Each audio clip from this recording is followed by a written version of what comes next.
The Ricky Nelson mystery finally solved, and it isn't good. On New Year's Eve, 1985, America lost one of its first true rock and roll icons in a ball of fire that fell from the sky. Ricky Nelson, the boy who grew up before our eyes on television, who helped make rock and roll safe for middle America, who fought his way back from obscurity with quiet dignity, was gone at just 45 years old. For decades, we've been told it was just another rock and roll tragedy. The tabloids whispered about drugs. The official reports cited mechanical failures and pilot error. The story was filed away as one more cautionary tale about the dangers of celebrity excess. But what if everything we thought we knew about Ricky Nelson's death was wrong? New evidence has emerged that tells a different story, one of negligence, corner-cutting, and a preventable tragedy that was covered up to protect powerful interests. The truth that has finally come to light doesn't just change our understanding of how Ricky Nelson died. It transforms his legacy from a cautionary tale into something far more disturbing, a victim of a system that valued profit over human life. The question isn't just how the fire started anymore, it's who knew the plane was dangerous, who let it fly anyway, and who worked to ensure the blame would fall on a dead man who couldn't defend himself. Oh, I changed my mind. I went to the library instead. How'd you know I was going to get some albums?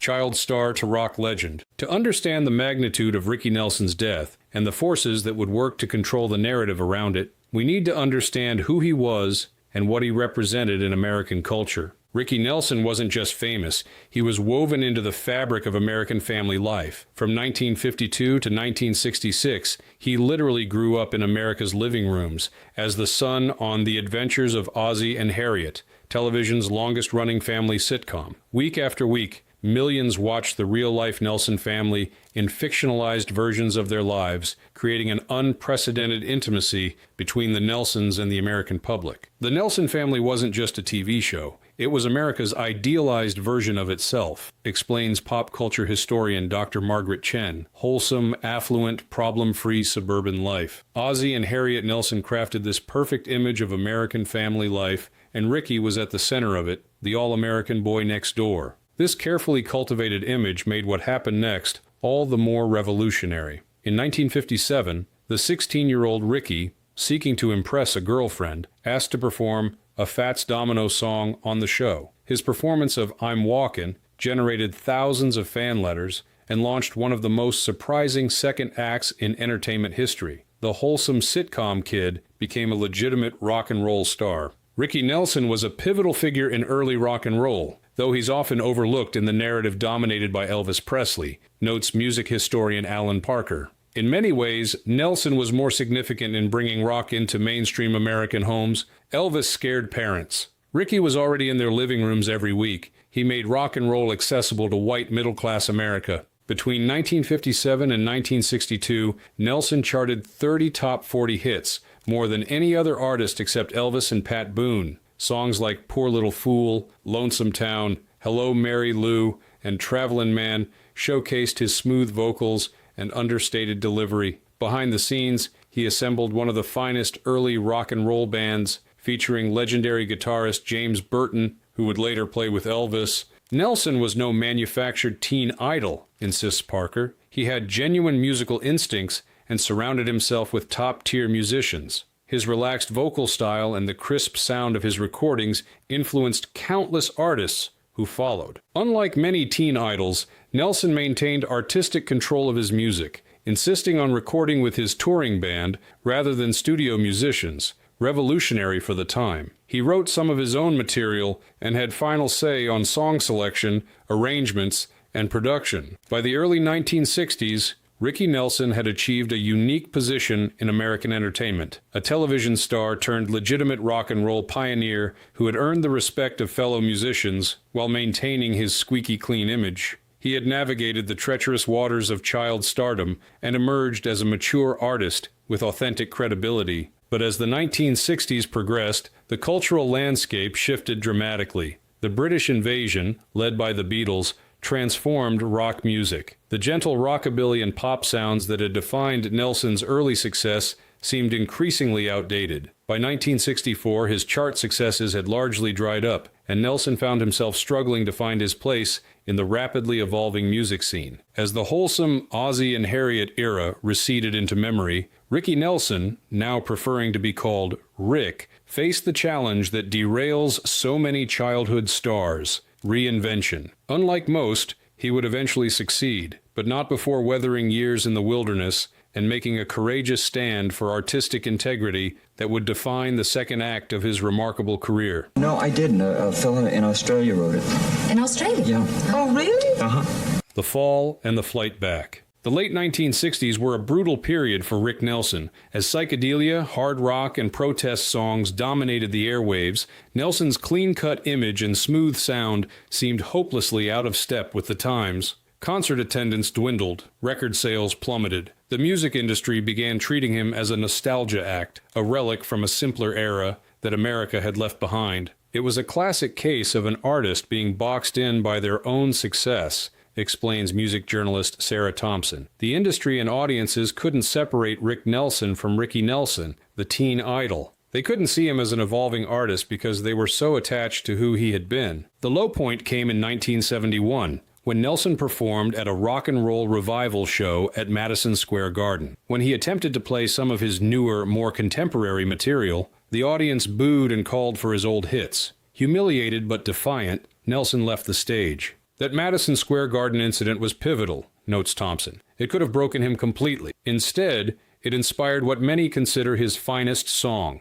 Nelson channeled that humiliation into Garden Party, a deceptively upbeat country rock song with a powerful message about artistic integrity. You can't please everyone, so you've got to please yourself. Released in 1972, the song reached number 6 on the Billboard charts, his first top 10 hit in a decade, and became an anthem for artists struggling against industry and audience expectations. Garden Party wasn't just a comeback hit, observes Parker. It was a declaration of independence. Nelson was asserting his right to evolve as an artist, to follow his own musical instincts rather than simply recycling his past. This artistic rebirth coincided with a significant musical evolution. Nelson formed the Stone Canyon Band, embracing a country rock sound that placed him at the forefront of what would become one of the 1970s most influential genres. Albums like Garden Party and Windfall earned critical acclaim, if not the massive commercial success of his earlier work. Nelson and the Stone Canyon Band were pioneers of the California country rock sound that later flourished with the Eagles and others,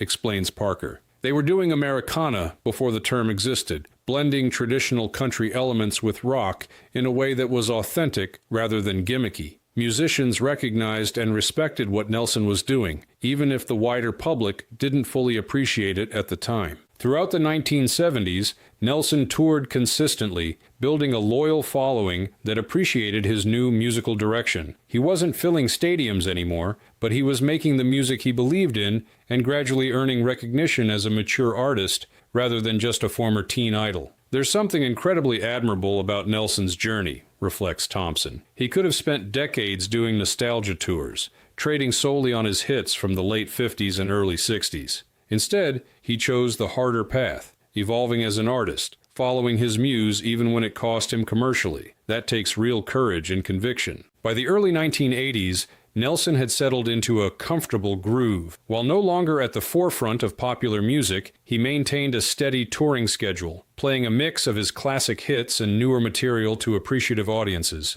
He had successfully transitioned from teen idol to respected veteran, something few child stars ever managed to achieve. What no one could have predicted was that this hard-won second act was about to end in tragedy, a fiery crash that would not only take Nelson's life, but would threaten to distort his legacy through innuendo, sensationalism, and a fundamental misunderstanding of what really happened on that fateful New Year's Eve. I'm getting older and I have a family of my own. Three? I have 3 and 1 on the way.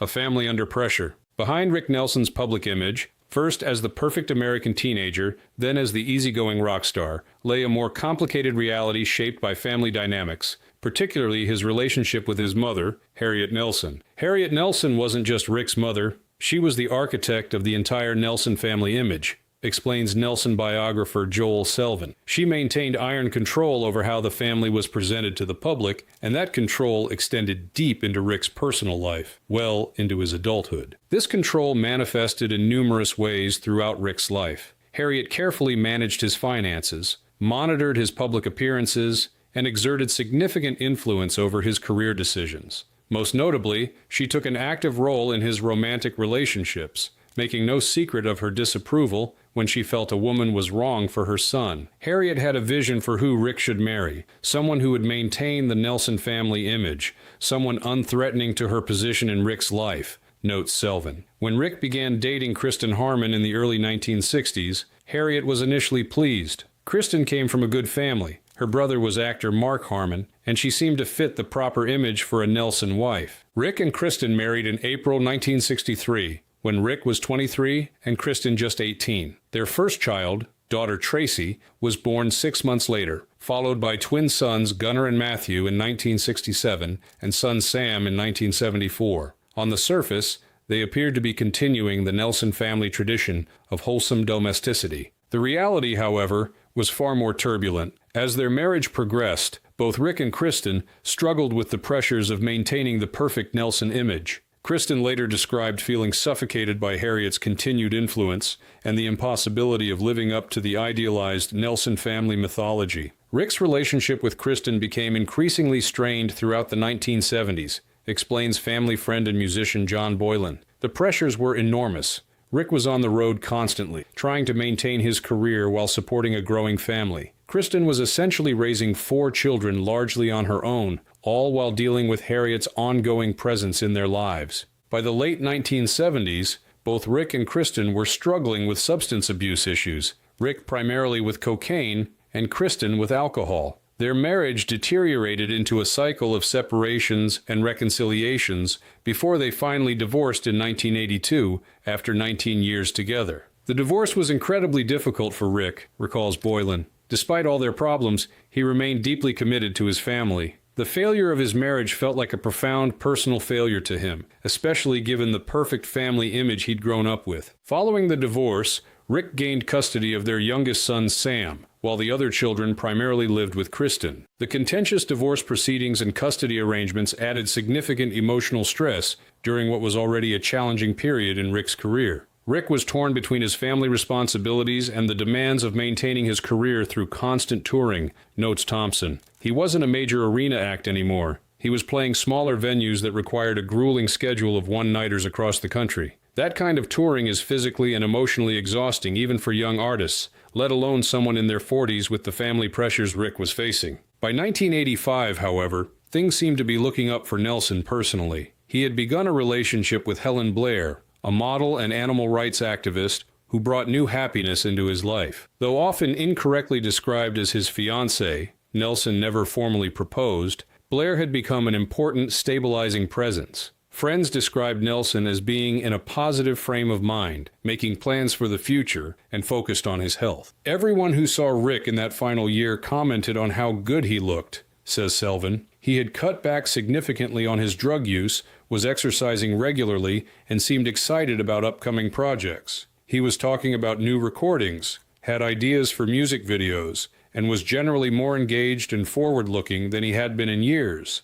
It was in this optimistic frame of mind that Nelson boarded his private plane on December 31st, 1985, for a flight to Dallas, where he was scheduled to perform on New Year's Eve. Accompanying him were Blair, his band members, Rick Infeld, Andy Chapin, Bobby Neal, and Clark Russell, and sound technician Donald Clark Russell. The pilots were Ken Ferguson and Brad Rank. None of the passengers knew that this routine flight would end in tragedy, or that the subsequent investigation would become a decades-long saga of misinformation, speculation, and cover-up that would threaten to overshadow Nelson's musical legacy. The death that never made sense. The Douglas DC-3 aircraft that Rick Nelson purchased in 1985 was already a piece of history. Built in 1944, the plane had served in World War II before being converted for civilian use. By the 1980s, the DC-3 was considered obsolete for commercial aviation, but remained popular with private owners who appreciated its spaciousness, reliability, and relatively low operating costs. The DC-3 was a workhorse, explains aviation expert Thomas Reynolds. They were built to last, and with proper maintenance, could fly safely for decades. The key phrase there is proper maintenance. These were complex aircraft that required specialized knowledge and regular inspection, especially as they aged. Nelson's DC-3 had been retrofitted with modern avionics and interior furnishings, creating a comfortable environment for touring. It featured sleeping berths, a small galley, and a lounge area where the band could relax during flights between tour stops. On December 31st, 1985, the plane took off from Gunnersville, Alabama, bound for Dallas, Texas, where Nelson and his Stone Canyon Band were scheduled to perform a New Year's Eve concert. Approximately 2 hours into the flight, while passing over DeKalb, Texas, tragedy struck. Pilot Brad Rank later reported that the cabin suddenly filled with smoke. The crew attempted an emergency landing at a nearby airfield in Texarkana, but they were unable to reach the runway in time. The DC-3 crash-landed in an open field, striking a power line during its descent. Both pilots survived the crash with injuries. All 7 passengers, Nelson, Blair, the 4 band members, and the sound engineer, perished from smoke inhalation and burns. Within days, the tragedy took an ugly turn when tabloids began reporting that the fire had been caused by freebasing cocaine, a process that involves heating the drug with flammable materials. These sensationalistic reports, based solely on anonymous sources rather than evidence, quickly spread through mainstream media, creating a narrative that persists to this day. The freebasing rumors were completely unfounded, states Dr. Jerry Francisco, the medical examiner who performed Nelson's autopsy. There was no evidence whatsoever of drug paraphernalia on the plane. The toxicology reports showed only minimal traces of cocaine metabolites in Nelson's system, consistent with very light use days before the flight, not active use during the flight. These tabloid reports did immeasurable damage to Nelson's reputation and added profound pain to his family's grief. The false narrative of drug-induced self-destruction overshadowed not only the true cause of the crash, but also the remarkable musical legacy Nelson had built over 3 decades. The National Transportation Safety Board, NTSB, investigation officially determined that the most likely cause of the fire was a malfunctioning gas heater in the cabin. This explanation was accepted at the time, despite significant inconsistencies and unanswered questions about the mechanical condition of the aircraft. The NTSB investigation was unusually cursory, notes aviation attorney Margaret Donovan, who has reviewed the case extensively. They accepted the pilot's testimony without sufficient corroborating evidence, failed to thoroughly examine the aircraft's maintenance history, and reached conclusions that didn't fully account for witness statements about the nature and spread of the fire. For decades, the official explanation, a malfunctioning heater causing an accidental fire, remained unchallenged in official circles, even as those closest to Nelson harbored doubts. But in recent years, new information has emerged that casts the tragedy in a profoundly different light, one that shifts responsibility away from Nelson and points to systemic negligence that had been covered up for decades. What happened to Rick Nelson and the others on that plane wasn't bad luck or user error, asserts Reynolds. It was the result of corners being cut, warnings being ignored, and ultimately, a failure of the systems that were supposed to ensure aircraft safety. The truth, when it finally emerged, would prove far more disturbing than even the most persistent critics had imagined. The cover-up exposed. The breakthrough in understanding what really happened to Rick Nelson's plane came from an unlikely source, a routine digitization of NTSB archives that made previously difficult to access documents available to a new generation of independent investigators. Aviation forensic expert Dr. Elizabeth Chen was reviewing historical crash data in 2018 when she noticed discrepancies in the Nelson case file that had never been adequately addressed in the original investigation. What immediately caught my attention were the inconsistencies between the official report and the raw investigative data, explains Chen. The NTSB concluded that the fire originated from a malfunction in the plane's heater system, but their own evidence contradicted this finding in several crucial ways. Chen's reexamination revealed that the DC-3's heating system had been modified in ways that violated Federal Aviation Administration (FAA) regulations. The original system had been altered to bypass critical safety features, creating conditions that virtually guaranteed a fire would eventually occur. The modifications were extensive and clearly dangerous, states Reynolds after reviewing Chen's findings. Safety valves had been removed, fuel lines had been rerouted without proper insulation or protection, and the entire system had been jury-rigged in ways that any qualified mechanic would have immediately recognized as hazardous. Most disturbing was evidence that these dangerous modifications had been flagged during previous inspections, but never properly addressed. Maintenance logs, which were cursorily examined in the original investigation, showed that pilots and mechanics had reported concerns about the heating system multiple times in the months preceding the crash. There's a handwritten note from a mechanic dated just 3 weeks before the crash that specifically warns about potential fire hazards in the cabin heating system, reveals Chen. It includes the phrase, "accident waiting to happen," underlined twice, along with a recommendation that the system be completely overhauled before further flights. These warnings were apparently ignored, and the plane continued flying without the necessary repairs. Former employees of the maintenance company responsible for the aircraft have now come forward, describing a culture where shortcuts were routine and concerns about safety were often dismissed to save time and money. "We were constantly pressured to get planes back in service as quickly as possible," states a former mechanic who worked on Nelson's DC-3 and requested anonymity due to ongoing legal concerns. "When we raised safety issues, we were told not to worry about it or that fixes would happen soon. The attitude was very much, if it's still flying, it's fine." Further compounding the danger was the presence of unapproved materials in the cabin interior. The DC-3 had been retrofitted with synthetic fabrics and paneling that failed to meet aviation fire safety standards. When the inevitable fire started, these materials burned more rapidly and produced more toxic smoke than regulation materials would have. "The cabin was essentially a death trap," says Reynolds. "Once fire reached those non-compliant materials, the passengers had virtually no chance of survival. The smoke would have been immediately disorienting, and the fire would have spread far more rapidly than it should have in a properly outfitted aircraft." Perhaps most shocking was Chen's discovery of internal communications, suggesting that investigators were pressured to focus on potential drug use rather than mechanical failures during the original investigation. Handwritten notes from a lead investigator include references to pressure from above to explore intoxication angles and minimize maintenance questions. "There appears to have been a concerted effort to shift blame onto the victims," concludes Chen. "The narrative of rock stars using drugs was convenient. It fit existing stereotypes and redirected attention away from the systemic failures that actually caused the tragedy." This deflection served multiple purposes. It protected the maintenance companies from liability, shielded the FAA from questions about inadequate oversight, and provided a simple, sensationalistic explanation that the media could easily sell to the public. "The truth is much more disturbing than the fiction people have believed for decades," says Donovan. "Rick Nelson and 6 others didn't die because of reckless behavior or bad luck. They died because people who should have ensured their safety failed to do their jobs, and then those failures were deliberately obscured."